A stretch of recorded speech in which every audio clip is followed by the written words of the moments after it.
साल 2022 में जब एकनाथ शिंदे ने उद्धव ठाकरे से बगावत की और फिर बीजेपी के साथ जाकर सरकार बनाई, उस समय एकनाथ शिंदे ने कहा कि बीजेपी ही शिवसेना की नेचुरल अलायंस है, ये दोनों ही एक साथ सरकार बना सकते हैं। उस समय देवेंद्र फडणवीस ने एकनाथ शिंदे का नाम बतौर मुख्यमंत्री ऐलान किया और उनके नेतृत्व में 2024 तक सरकार चली। लेकिन अब 2025 में ऐसा लगता है कि बीजेपी के देवेंद्र फडणवीस और शिवसेना के एकनाथ शिंदे के बीच में ही मतभेद चल रहे हैं। मतभेद क्या, ये कोल्ड वॉर है जो धीरे धीरे सामने आ रही है।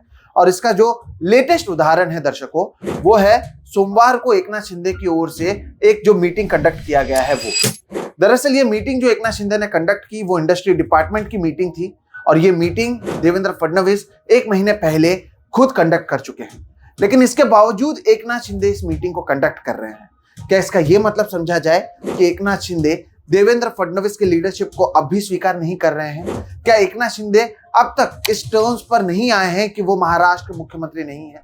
इसके साथ ही साथ पिछले 3-4 महीने में महाराष्ट्र में क्या कुछ हुआ है जो दर्शाता है कि इन दोनों के बीच में कोल्ड वॉर चल रहा है? नमस्कार दोस्तों, मेरा नाम है सोहित मिश्रा और आप सभी का एक नए एपिसोड में बहुत बहुत स्वागत है। अगर आपने अब तक मेरे इस चैनल सोहित मिश्रा ऑफिशियल को सब्सक्राइब नहीं किया है तो जरूर इसे सब्सक्राइब कर लें।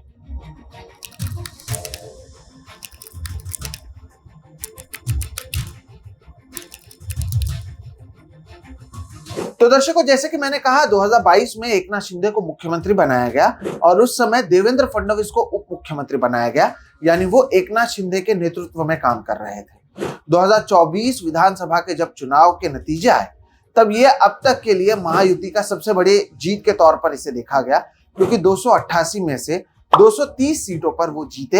एकनाथ शिंदे तब महाराष्ट्र के मुख्यमंत्री थे। ऐसे में शायद एकनाथ शिंदे ये उम्मीद लगाए बैठे थे, क्योंकि उनके नेतृत्व में इतनी बड़ी जीत मिली जो शायद 2014 में भी नहीं मिली थी, तो उन्हें एक बार फिर से महाराष्ट्र का मुख्यमंत्री बनाया जाएगा। और इसलिए आप देखिए, जब 230 सीटें आई, जब बीजेपी 132 सीटों पर जीती, केवल 13 सीटें शॉर्ट थी वो खुद मेजॉरिटी आने के, इसके बावजूद उन्हें 10 से 15 दिनों का समय लग गया मुख्यमंत्री के नाम का ऐलान करने के लिए।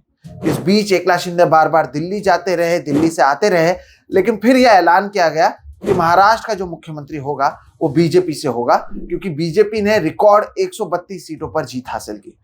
जब यह ऐलान किया गया कि देवेंद्र फडणवीस को मुख्यमंत्री बनाया जाएगा दर्शकों, तब भी यह ऐलान नहीं किया गया कि एकनाथ शिंदे उनके कैबिनेट में शामिल होंगे या नहीं।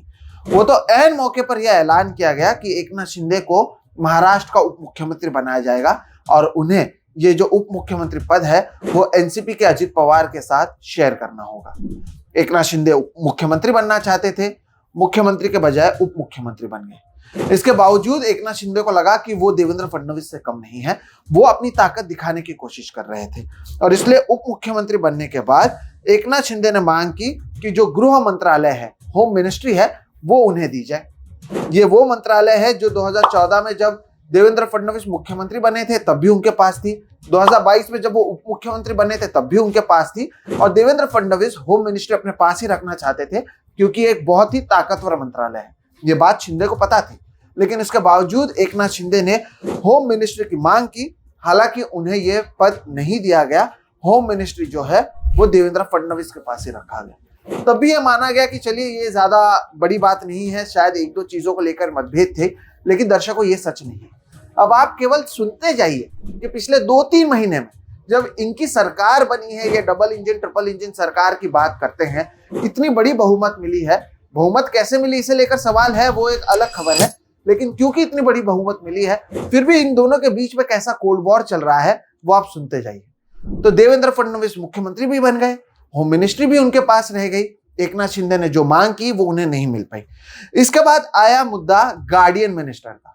गार्डियन मिनिस्टर यानी जो पालक मंत्री होते हैं, जो भी मंत्री होते हैं उन्हें एक एक जिले का पालक मंत्री बनाया जाता है, जो एक तरीके से उस डिस्ट्रिक्ट के गार्डियन होते हैं, उस डिस्ट्रिक्ट के एक तरीके से हेड होते हैं। इसमें भी देवेंद्र फडणवीस ने नासिक के लिए अपने करीबी बीजेपी के नेता और मंत्री गिरीश महाजन के नाम का ऐलान किया, जबकि रायगढ़ के लिए उन्होंने एनसीपी से आने वाली अदिति तटकरे के नाम का ऐलान किया। यह ऐलान तब किया गया जब देवेंद्र फडणवीस महाराष्ट्र में नहीं थे, देश में नहीं थे।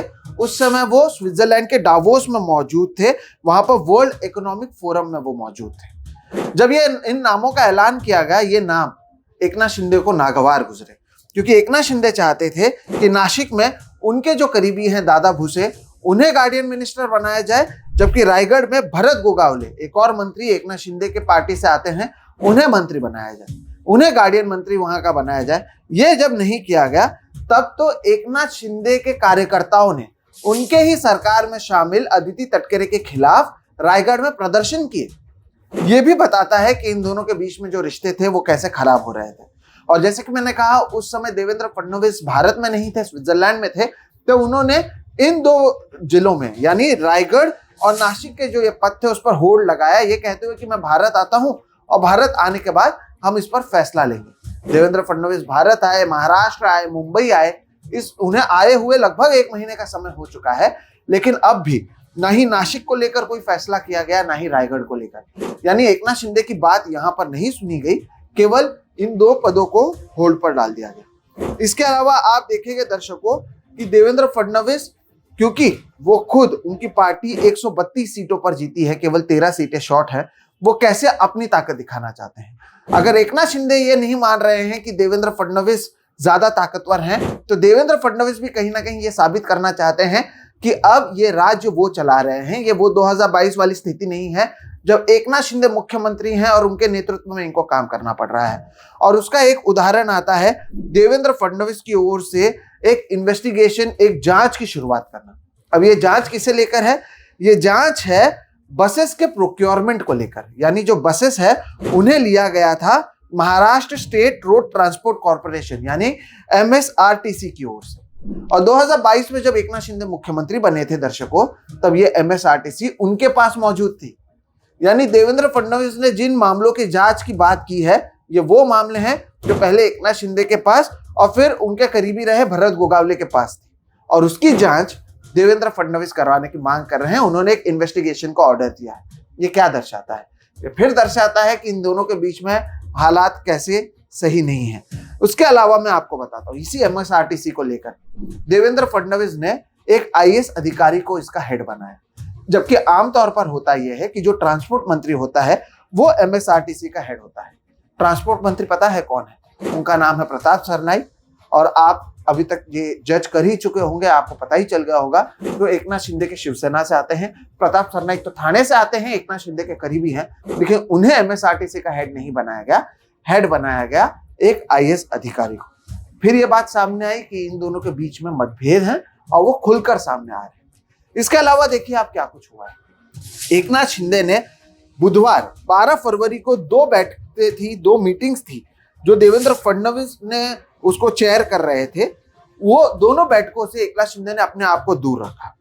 ये 2 बैठकें बहुत महत्वपूर्ण इसलिए हैं दर्शकों, क्योंकि छत्रपति संभाजी नगर, पुणे और नासिक के मेट्रोपॉलिटन रीजन डेवलपमेंट अथॉरिटी के ये मीटिंग थी। यानी ये वो मीटिंग थी जो आते हैं स्टेट अर्बन डेवलपमेंट के अंतर्गत, जिसके हेड हैं एकनाथ शिंदे। एकनाथ शिंदे की मीटिंग थी, लेकिन क्योंकि उसको हेड देवेंद्र फडणवीस कर रहे थे, एकनाथ शिंदे इन मीटिंग्स में नहीं जाते हैं। और केवल इन मीटिंग्स की बात नहीं है, इसी तरह के वॉर रूम मीटिंग्स जिसका जो हेड कर रहे थे एक बार फिर से देवेंद्र फडणवीस 3 फरवरी को, वहां पर भी एकनाथ शिंदे नहीं गए दर्शकों। इसके अलावा कई कैबिनेट मीटिंग्स में एकनाथ शिंदे नहीं जा रहे हैं, क्योंकि जो मुख्य कुर्सी पर हैं वहां पर बैठते हैं देवेंद्र फडणवीस, एकनाथ शिंदे नहीं। इसलिए उन्होंने ऐसे कई मीटिंग्स को जो है वहां पर वो कैंसिल करते हैं, या फिर ऐसे कैबिनेट मीटिंग्स को वो स्किप करते हुए लगातार नजर आ रहे हैं। और तो और मैं आपको बता दूं कि उन्होंने हाल ही में deputy chief minister medical relief aid cell की शुरुआत की है।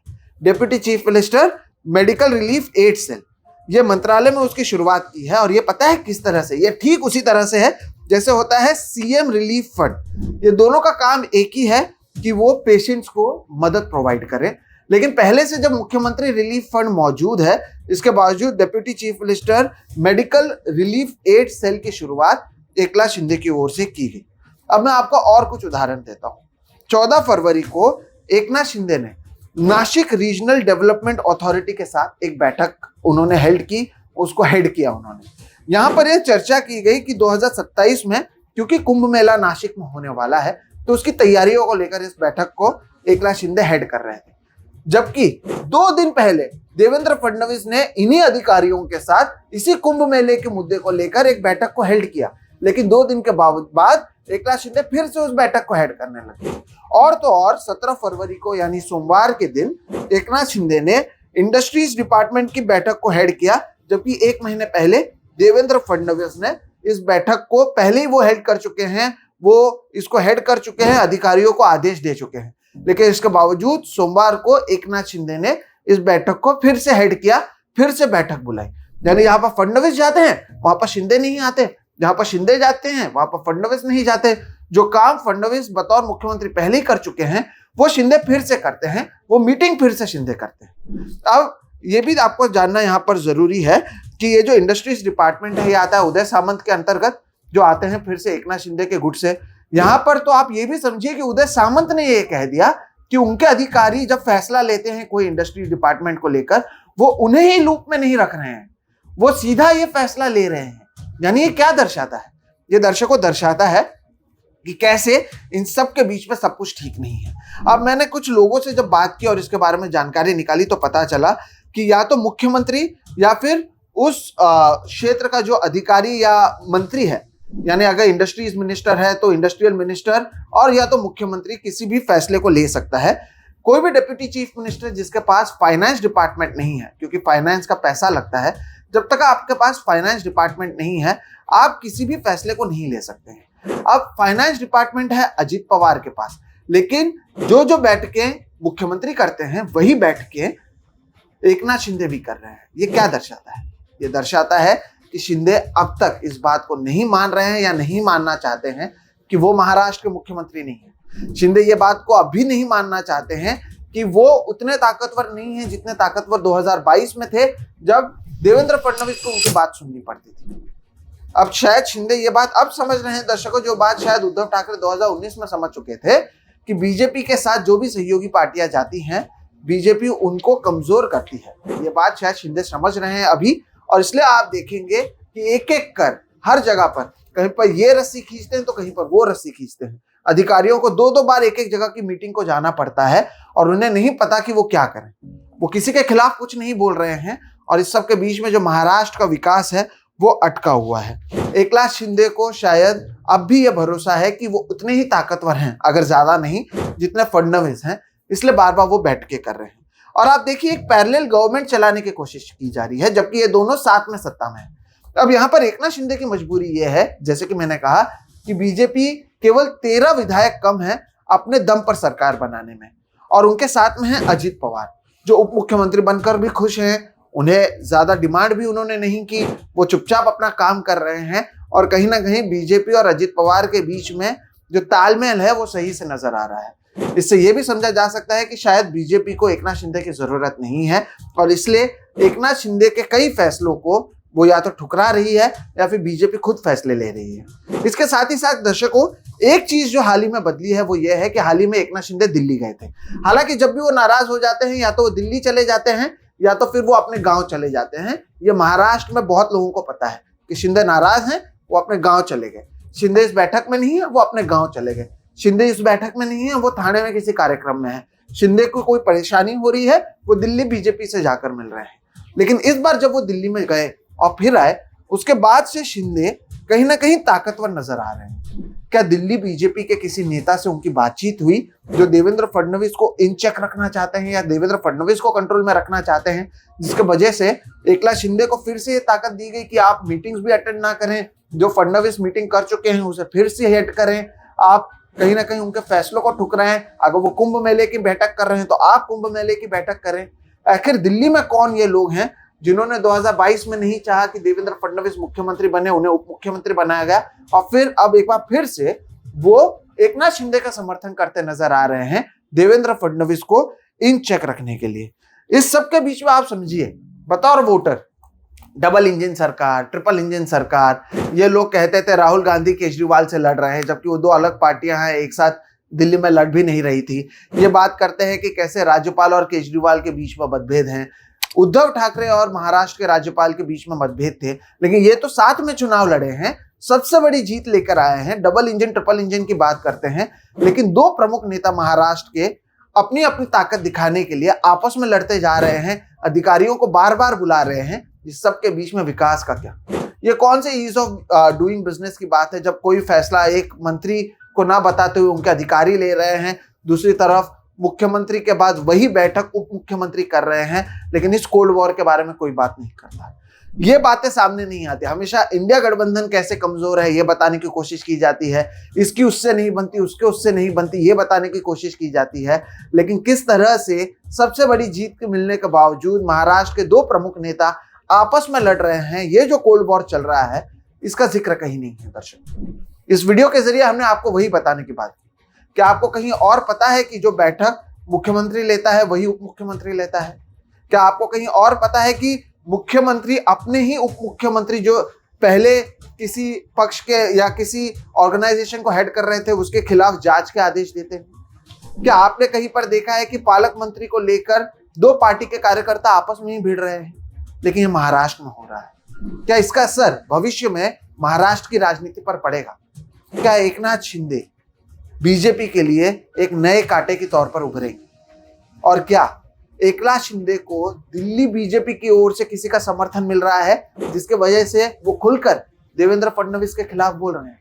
आखिर महाराष्ट्र में सबसे ताकतवर कौन है? 57 सीट जीतकर एकनाथ शिंदे या फिर अपने दम पर सत्ता में आने से केवल 13 सीटें दूर देवेंद्र फडणवीस? ये सोचिए, ये बहुत महत्वपूर्ण बात है। अगर आप महाराष्ट्र से हैं या आप देश में कहीं से भी हैं, अगर आप ये वीडियो देख रहे हैं, मुझे लगता है कि मैंने जरूरत से ज्यादा सबूत आपके सामने पेश किए हैं। और यकीन मानिए, नवंबर में इनकी सरकार बनी है, हम फरवरी में हैं, और इस सब के बीच में इतने सारे डेटा मैंने आपके सामने पेश किए हैं। ये दर्शाता है कि महाराष्ट्र में कुछ भी ठीक नहीं चल रहा। फिलहाल इस वीडियो में इतना ही दर्शकों। मेरा नाम है सोहित मिश्रा। आगे इससे संबंधित जो भी जानकारी आएगी वो हम आपको पहुंचाते रहेंगे। लेकिन अगर वीडियो आपको पसंद आया तो आप इसे लाइक करें, दूसरों के साथ शेयर करें, साथ ही साथ अगर चैनल को सब्सक्राइब नहीं किया तो वो भी कर लें। अगर सब्सक्राइब किया है तो भी बेल आइकॉन दबाएं ताकि जब भी हम वीडियोस करें उसकी जानकारी आप तक पहुंचती रहे।